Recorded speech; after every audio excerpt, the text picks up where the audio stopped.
Hey, what's up folks? Hey, in this video we are going to discuss the uncertainty in the marketplace right now with buying a home and why a lot of people think that buying a house right now is a terrible idea because home prices are high and interest rates are high. And we're going to discuss why that is that's a bad philosophy and why that doesn't actually make sense.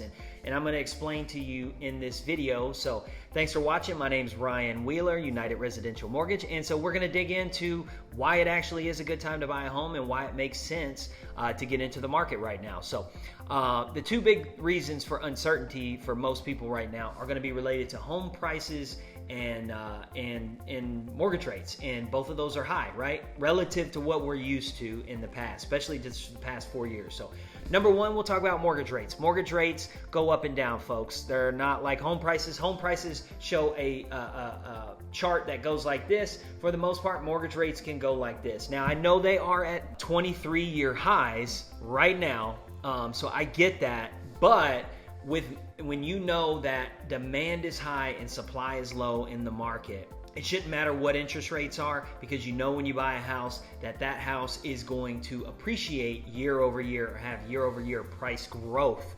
And we're expecting 8% year over year. So if mortgage rates are high right now, you buy a house now when the demand is a little lower. Even though we have 7% interest rates right now, you still see high demand, and we know this because on houses that are under $400,000, you get multiple offers being made. It's multiple offers being made on homes when interest rates are at 7%. Seems crazy, but that just shows you how much demand is in the marketplace. And so if we start talking about these basic principles of supply and demand, it's everything. It is the reason why buying a home right now makes all the sense in the world. It's just basic economics, supply and demand. So let's take, for example, supply, right? Supply is the inventory in the market.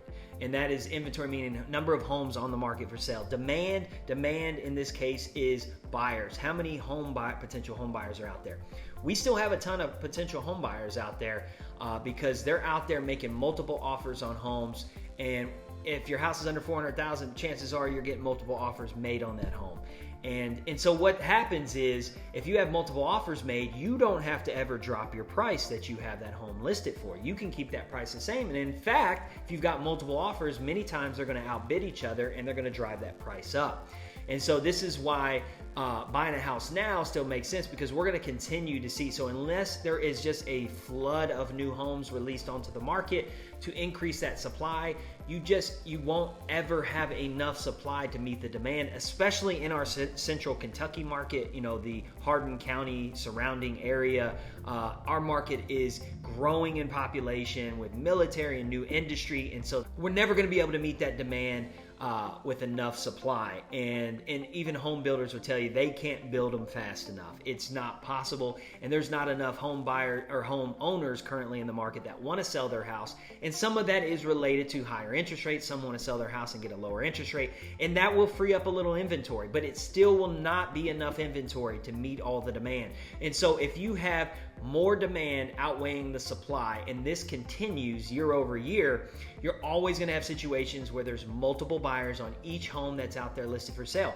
So what happens if mortgage rates go down a full 2%, 1 to 2% in the next 12 to 18 months as they're expected? And what happens then? The person, if you're somebody that's waiting for rates to go down before you get into the market, don't you think that everybody else is waiting for that same exact thing?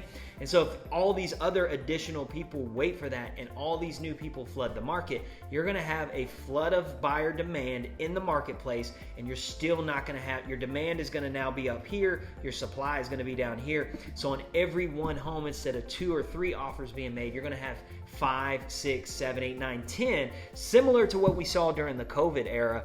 COVID was a lot worse because it was the same economic situation of supply and demand. We had a low inventory of homes, but we had interest rates that were in the 2s and 3s. So people who weren't maybe even considering buying a home all of a sudden got into the market.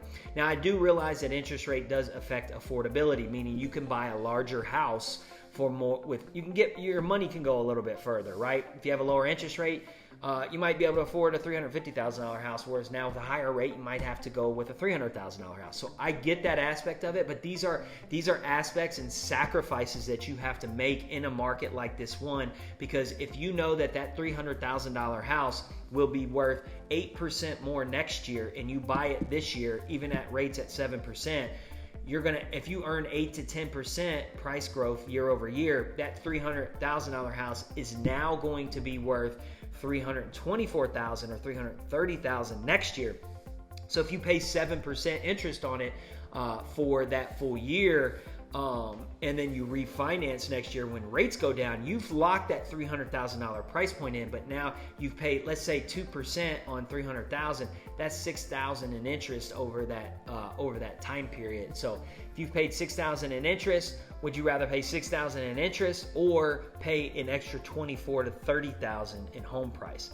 It's a no-brainer, right? And this is the same reason, if I asked you the question, which I say this all the time, is if you could have bought a house in 1985, would you have? I don't know anybody that I can ask that question and that would say, no, I would not have bought a home in 1985. Because most reasonable, rational people will say, yeah, because if I bought that house in 85 and I still owned it today, it would be worth, that $80,000 house would be worth $400,000. Well, guess what? Rates were 12 or 13% in 1985. And the reason why is home price growth, appreciation year over year. That home appreciation outgrew the rate of interest. And don't you think that people got a 12 or 13% interest rate? They probably refinanced that at a later time. So you reduce the cost of the expense of owning that home. And so let's be clear, guys, that there are people out there telling you not to buy homes and that it's not a wise idea. Why do you think that is? Do you not think that people maybe want to take advantage of renters in the marketplace especially? I think that's a possibility, right? Because there are a large scale amount of investors and people in Wall Street that are gobbling up properties. And trust me, they have the data and the resources to know that home prices only go up from here. And then when we're talking about the hyper-local market of Kentucky and Central Kentucky, I think we can all agree that home prices, that demand is going to continue to rise. That's going to keep, supply is going to stay low. Demand will be high. Demand will outweigh supply. And therefore, home prices will continue to grow. So it makes sense to buy a home now and take advantage of that year-over-year price growth. Thanks a lot for watching this video. I hope you found this helpful. We'll continue to kind of dig into some of this uncertainty and try to address some of these things in the marketplace and why you should take advantage of this and why that 7% interest rate is just buying yourself into the market at this point. So thanks a lot. Thanks for watching this video. If you want to have some more conversations, please feel free to reach out. I'd love to have a chat with you. If you want to, you can schedule with Ryan.com or shoot me a text. My information will be in the description here, or you can go to our website, UnitedResidential.net, and schedule a call there. So thanks a lot. Look forward to connecting with any questions, or if you're looking to get pre-approved or buy a house, take care, and hope you have an awesome day. Bye.